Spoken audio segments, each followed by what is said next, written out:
বন্ধুরা, শ্রাবণ মাসে শিবলিঙ্গ থেকে এই গোপন জিনিসটি বাড়িতে নিয়ে এলে আপনার সমস্ত মনস্কামনা পূর্ণ হবে। এত টাকা আসবে যে আপনি গুনতে গুনতে ক্লান্ত হয়ে পড়বেন। ভগবান ভোলেনাথের আশীর্বাদে আপনাদের প্রচুর উন্নতি হবে। বন্ধুরা, হিন্দু ধর্মের শ্রাবণ মাসের বিশেষ গুরুত্ব রয়েছে। শ্রাবণ মাস হিন্দু পঞ্চাঙ্গ অনুসারে পঞ্চম মাস। এই মাসটি ভগবান শিবকে উৎসর্গ করা হয়েছে। এই মাসে শিব ভক্তরা নিয়ম ও বিধি নিষেধ মেনে ভগবান শিবের পূজা করে এবং শ্রাবণের সোমবারের আরো বেশি গুরুত্ব হয়। এই মাসে ভগবান শিবের পুজো অর্চনা করলে সকল মনোকামনা পূর্ণ হয়।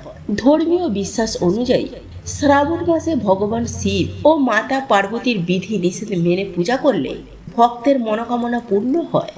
এর পাশাপাশি শ্রাবণ মাসের সোমবারে উপবাস রাখলে ভোলেনাথের বিশেষ কৃপা লাভ হয়। বন্ধুরা, এই শ্রাবণ মাসে যদি কোনো ব্যক্তি ভোলেনাথকে সামান্য পুজো আরাধনা ও সাধনা করেন, তাহলে তার জীবনে সমস্ত মনস্কামনা পূর্ণ হয়ে যায়, তার জীবনে সমস্ত কষ্ট দূর হয়ে যায় এবং ধন সম্পদ প্রবাহিত হতে শুরু করে। ভক্তদের অনুরোধ, ভিডিওটি শুরু করার আগে ভগবান ভোলেনাথের সৎ ভক্তদের হিসাবে চ্যানেলের এই ভিডিওটিকে অবশ্যই একটি লাইক করুন এবং কমেন্ট বক্সে হর হর মহাদেব লিখতে কখনোই ভুলবেন না, যাতে ভগবান শিবের আশীর্বাদ সরাসরি আপনার উপর পড়ে।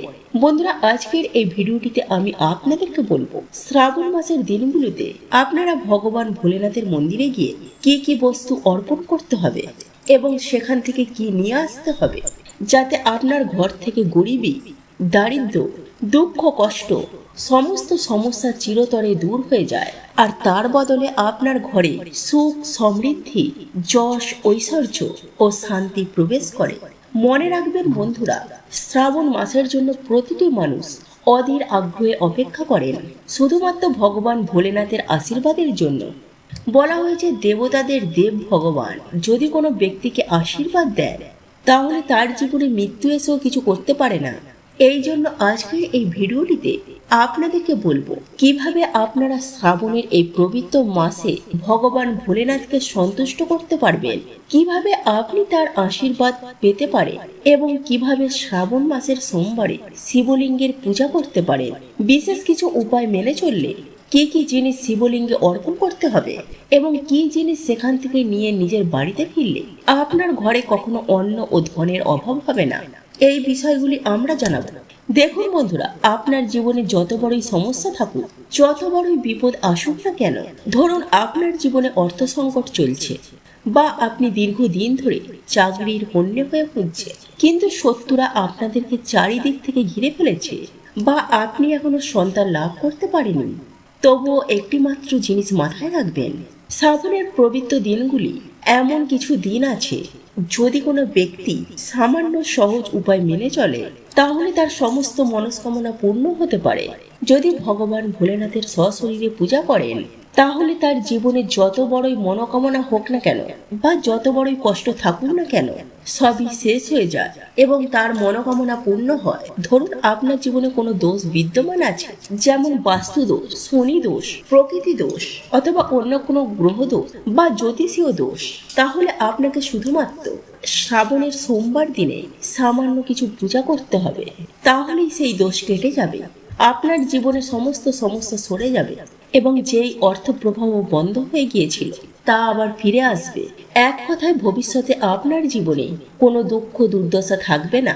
তাই বন্ধুদের অনুরোধ, আজকের ভিডিওটি একেবারে শেষ পর্যন্ত মনোযোগ সহকারে দেখে নিন আর বিশ্বাস রাখুন ভগবান ভোলেনাথকে আশীর্বাদে আপনার সমস্ত মনস্কামনা পূর্ণ হবে এবং সব ধরনের দুঃখ কষ্ট দূর হবে।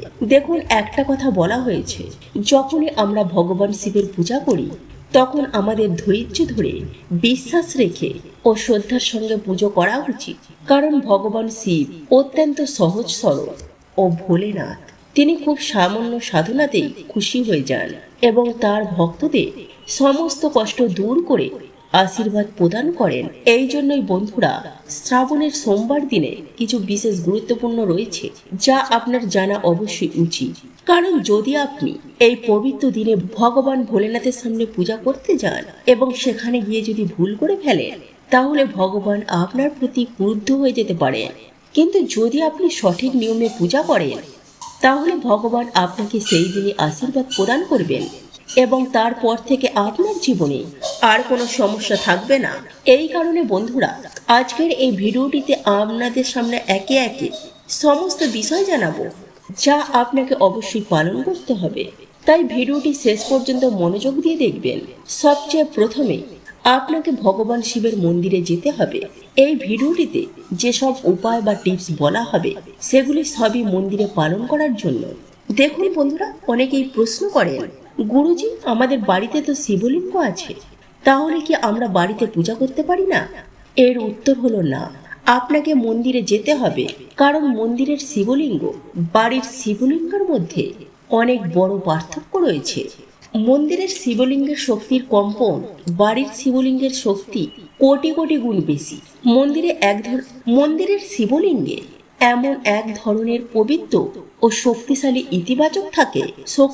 ইতিবাচক শক্তি থাকে, যেখানে আপনি শুধু সামান্যতম পূজাও করেন, তবে তার ফল আপনি তৎক্ষণিক পেয়ে যাবেন এবং আপনার জীবনে সব দুঃখ কষ্ট দূর হয়ে যাবে। তাই আজকের ভিডিওটিতে আপনাদেরকে যতগুলো উপায়ের কথা বলা হচ্ছে, সেগুলি আপনার জীবনে সমস্ত সমস্যা দূর করতে এবং মনোকামনা পূরণ করতে সাহায্য করবে।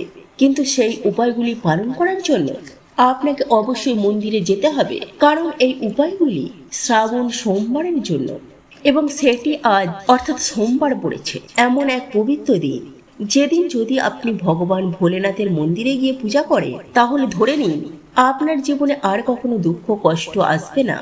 এই দিনে পূজা করলে সারা বছর আপনার ঘরে অন্ন ও ধনের ভান্ডার পরিপূর্ণ থাকবে। কিন্তু ঠিকঠাক পূজা করতে হলে আপনাকে সঠিকভাবে প্রস্তুত হয়ে যেতে হবে। ভুল করলে পূজা সম্পূর্ণ বলে গণ্য হবে না। তাই কি কি নিয়ে যেতে হবে তা এখনই কোথাও লিখে নিন। প্রথম ও সব থেকে গুরুত্বপূর্ণ জিনিস, ভগবান শিবের জন্য জল। অনেকেই বলে, গুরুজি শিব মন্দিরেতে জল পাওয়া যায়, তাহলে বাড়ি থেকে কেন জল নিয়ে যাব? না বন্ধুরা, মন্দিরের জল আপনি তখনই ব্যবহার করতে পারেন যখন আপনার কোনো বিশেষ সমস্যা থাকে বা জল নেওয়ার সুযোগ নেই। তবে যদি সম্ভব হয় তাহলে বাড়ি থেকেই জল নিয়ে যান। বাড়ি থেকে জল নিয়ে যাওয়ার পেছনে যুক্তি কি? বাড়ির জল মানে আপনার ঘরের শক্তি, আপনার জীবনের অংশ। যখন আপনি সেই জল ভগবান শিবের উপর নিবেদন করবেন, তখন আপনি আপনার সমস্ত কষ্ট, সমস্যা, চিন্তা সেই জলের মাধ্যমে ঈশ্বরকে জানাবেন।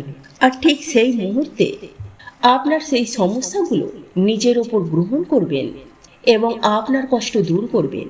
এই জন্যই বন্ধুরা, বাড়ি থেকে জল নিয়ে গিয়ে ভগবান শিবের মাথায় নিবেদন করা শ্রাবণ সোমবারের এক গোপন ফলদায়ী উপায়।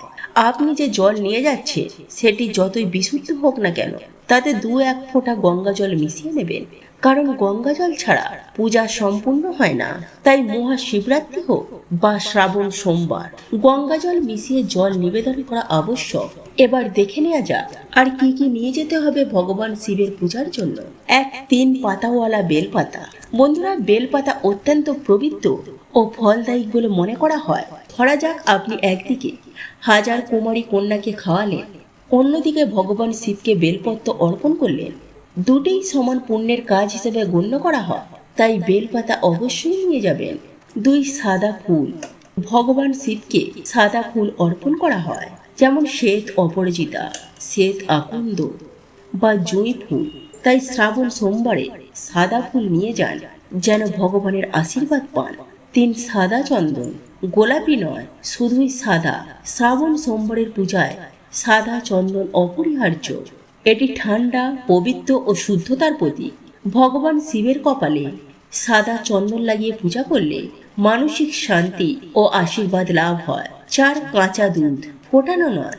যদি আপনি দুধ নিবেদন করতে চান, মনে রাখবেন শুধু কাঁচা দুধ নিবেদন করতে হবে, ফোটানো দুধ বা গরম করা দুধ নয়। 5 কালো মরিচ।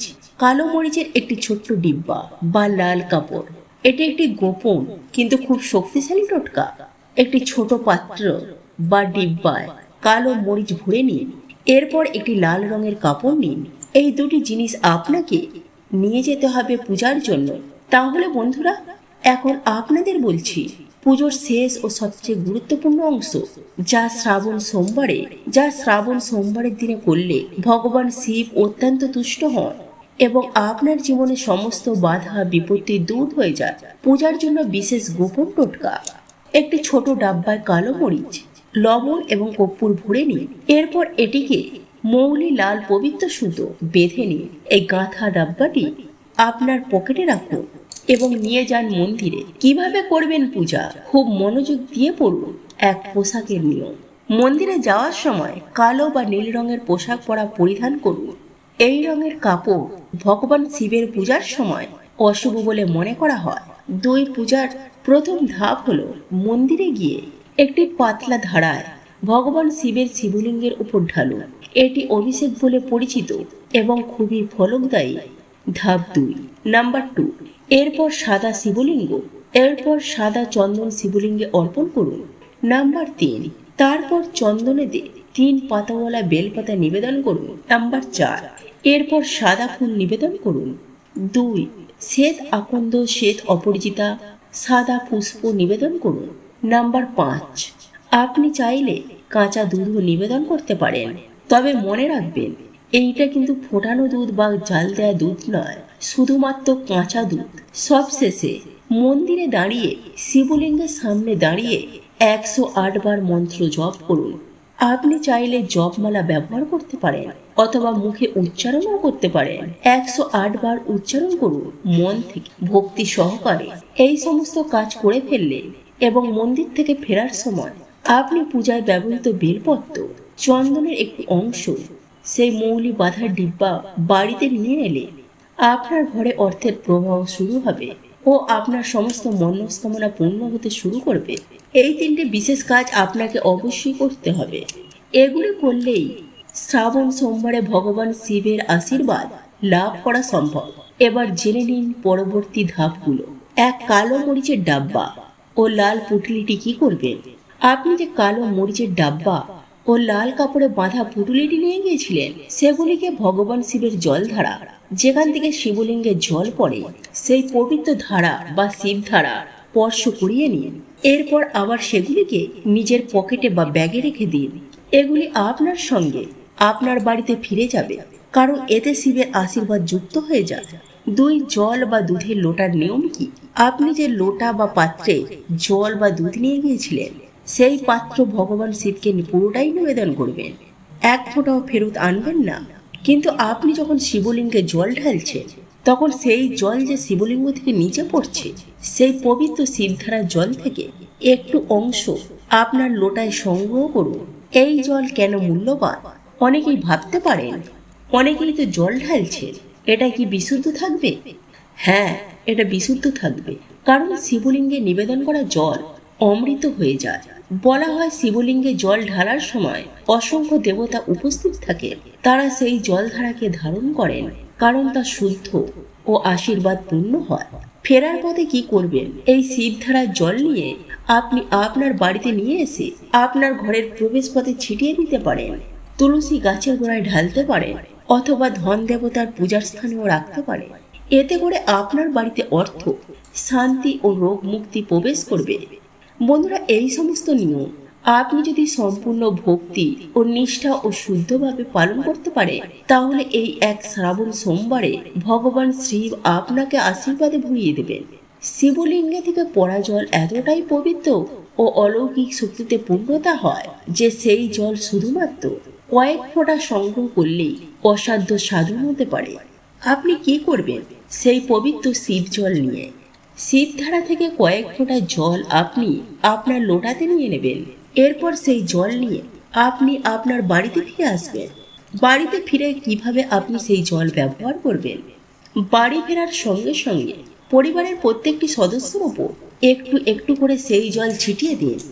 ঘরের প্রতিটি কোণ, মেঝে, জানালা ও দরজার কাছে সেই জল ছিটিয়ে দিন। বাড়ির প্রধান দরজার সামনে ছিটিয়ে দিন। এটা অত্যন্ত গুরুত্বপূর্ণ। এতটুকু করলেই আপনার ঘরে নেগেটিভ শক্তি, কুদৃষ্টি, কালো জাদু, টোটকা এইসব কিছু আর ঢুকতে পারবে না। পজিটিভ এনার্জি শুরু হবে আপনার ঘরে। সমস্ত রকমের নেগেটিভ শক্তি দূর হবে। আপনার ঘরের শান্তি, ধন ও সুস্থতা আসবে। যদি কেউ কোনো কালো জাদু করতে চায়, সেটি কাজ করবে না। কালো মরিচে সেই ডাব্বা কিভাবে ব্যবহার করবেন? যেটি আপনি ভগবান শিবের শিবলিঙ্গে স্পর্শ করে এনেছেন, সেই ডাব্বাটি আপনারা আপনার পূজা ঘরে স্থাপন করুন। এটি ভগবান শিবের আশীর্বাদের কবচ হয়ে থাকবে। বিশেষ কাজে যাওয়ার আগে আপনি কালো মরিচের শক্তি ব্যবহার করুন। ধরুন আপনি কোনো জরুরি ব্যবসায় আলোচনা করতে যাচ্ছেন বা চাকরির ইন্টারভিউতে যাচ্ছেন, শত্রুর মোকাবিলা করতে যাচ্ছেন। বাড়ি থেকে বেরোনোর আগে সেই ডাব্বা থেকে আপনি একটি কালি মরিচ নিয়ে বাড়ির মূল দরজার সামনে রেখে সেটিকে পায়ে চাপা দিয়ে বেরিয়ে পড়ুন। এতে করে ভগবান শিবের কৃপায় আপনি সকল বাধা অতিক্রম করবেন, শত্রু পক্ষ দুর্বল হয়ে যাবে এবং আপনি যে কাজেই যাবেন তাতে সফলতা অবশ্যই পাবেন। বন্ধুরা, শ্রাবণ সোমবারের এই পবিত্র দিনে আপনাকে ভোলেনাথ ভগবানের সাক্ষাৎ আশীর্বাদ লাভ হবে এবং আপনার জীবনে সমস্ত সমস্যা দূর হয়ে যাবে। এই রাতে সকল প্রকারের অশুভ শক্তি, দুঃখ, দারিদ্রতা ও রোগ ব্যাধি থেকে মুক্তি পেয়ে যেতে পারে। যারা বাড়িতে পূজা করতে চান তাদের জন্য বিশেষ নির্দেশ। যারা বাড়িতে ভগবান শিব ও মাতা পার্বতীর পূজা করতে চান তারা এই দিনে নিজেদের ঘরে পার্বতী দ্বারা শিবলিঙ্গ রাখতে পারে। তবে মনে রাখবেন, এই শিবলিঙ্গটি অবশ্যই মন্ত্রপুত হওয়া উচিত। আপনি যদি স্ফটিকের শিবলিঙ্গ বা অন্য কোনো শিবলিঙ্গ রাখেন তবুও সেটিকে সঠিকভাবে মন্ত্র দ্বারা সঞ্চয় করে ঘরে পূজা করুন। ঘরে শিবের পূজা কিভাবে করবেন? একটি লোটার মধ্যে জল নিয়ে শিবলিঙ্গে নিবেদন করুন। যদি আপনি মন্দিরে যেতে না পারেন বা বেশি ভিড়ে মনোযোগ দিতে না পারেন তাহলে ঘরেই শান্তিপূর্ণভাবে শিবলিঙ্গের পূজা করুন। অভিষেকের জন্য বেদানার রস, পঞ্চামৃত দুধ, দই, ঘি, মধু, চিনি এই উপাদানগুলি দিয়ে অভিষেক করুন। তারপর কি করবেন? ভগবান শিবের শৃঙ্গার করুন, সাদা চন্দন লাগান, অক্ষত ভাঙা না হওয়া চাল অর্পণ করুন এবং সামান্য চন্দনের আতর, পারফিউম ভগবান শিবকে অর্পণ করুন, কারণ এটি ভগবান শম্ভু অত্যন্ত প্রিয়। এইভাবে ভক্তি ভরে নিষ্ঠার সঙ্গে যদি আপনি শ্রাবণ সোমবারে ঘরে পূজা করেন তাহলে মন্দিরে না গিয়েও আপনি ভগবান শিবের পূর্ণ আশীর্বাদ লাভ করবেন। ভক্তরা ভগবান শিবের পছন্দের পুষ্প নিবেদন করা তার পূজায় বিশেষ গুরুত্বপূর্ণ। তাকে আপনি আজ্ঞা ফুলের মালা পরাতে পারেন যা তিনি খুবই ভালোবাসেন। এছাড়াও শিবের প্রিয় ফুলগুলি যা আপনি নিবেদন করতে পারেন, যেমন অপরাজিতা, আকন্দ, বেল ইত্যাদি। এইসব ফুলগুলি ভগবান শিবের অত্যন্ত প্রিয় এবং একই সাথে 3টি, 5টি, 7টি বেলপাতা অবশ্যই নিবেদন করবেন। বেলপাতা নিবেদনের সঠিক নিয়ম: আপনি চাইলে প্রতিটি বেলপাতার ওপর শ্রী শ্রী অথবা এই মন্ত্রগুলোর যে কোনো একটি মন্ত্র মসৃণ দিকে লিখে নিবেদন করতে পারে। মনে রাখবেন, বেলপাতা কখনো ফাটা, কাটা, ছেঁড়া যেন না হয়। অপূর্ণ বা ক্ষতিগ্রস্ত বেলপাতা কখনোই অর্পণ করবেন না, তাতে পূর্ণ ফল লাভ হবে না। যেমন আপনি অসম্পূর্ণ কিছু ভগবানের জন্য নিবেদন করছেন, ঠিক তেমনই আপনি অসম্পূর্ণ ফল লাভ করবেন। কথিত আছে, যখন ভগবান শিব সমুদ্র মন্থনের সময় বিষ পান করেছিলেন, তার কণ্ঠে সেই বিষ ধারণের ফলে তীব্র উত্তাপ সৃষ্টি হয়। তখন আদিশক্তি মা পার্বতী আদেশে দেবতারা তার মস্তকে ভাং, ধুতরা, বেলপাতা ইত্যাদি রেখেছিলেন। নিরন্তর জল অভিষেক করতে থাকতেন। এর ফলেই তার সেই তাপ কমে যায়। সেই থেকে ভগবান শিবকে ভাং, ধুতরা ও বেলপাতা নিবেদন করা শুরু হয়। এটি এমন এক রহস্য যা অনেক ভক্ত আজও জানেন না। বন্ধুরা, এই পূজার নিয়মগুলো যদি নিষ্ঠা ও ভক্তি সহকারে পালন করতে পারেন তাহলে ভগবান শিব অবশ্যই আপনাকে আশীর্বাদ করবেন। বন্ধুরা, যদি আপনার বাড়িতে শিবলিঙ্গ থাকে তাহলে শ্রাবণ সোমবারের এই বিশেষ দিনে আপনি ভগবান শিবকে আরো প্রিয় কিছু বস্তু অর্পণ করতে পারেন, যেমন শিবের ত্রিশূল ও ডমরু নিবেদন করুন। আপনি চাইলে ভগবান শিবের ত্রিশূল, ডমরু এই বস্তুগুলি শুদ্ধভাবে অভিমন্ত্রিত করে শিবলিঙ্গে অর্পণ করতে পারেন। ডমরুর আধ্যাত্মিক তাৎপর্য: শিবের ডমরু ডমডম শব্দ গুরু গ্রহের শক্তির প্রতীক। এছাড়াও শিবের জটায় চন্দ্র দেবতা বিরাজ থাকেন। চন্দ্রের তেজ, জ্যোতি ও শান্ত শক্তি শিবকে তুষ্ট করে ও অন্যান্য গ্রহ এই তেজের সঙ্গে সামঞ্জস্য রেখে জীবনে জটিলতা ও সহজ করতে সাহায্য করে। তাই আজকের দিনে ডমরু অর্পণ করুন বা চাইলে একটি ছোট রূপো ডমরু অভিমন্ত্রিত করে নিজের শরীরে ধারণ করুন। এটি রক্ষা কবচের মতো কাজ করবে। যদি এই প্রাচীন জ্ঞানবর্ধক তথ্য আপনাদের ভালো লেগে থাকে তাহলে ভিডিওটি লাইক, শেয়ার, কমেন্ট করতে এবং চ্যানেলটি সাবস্ক্রাইব করে কখনোই ভুলবেন না। হর হর মহাদেব। ধন্যবাদ।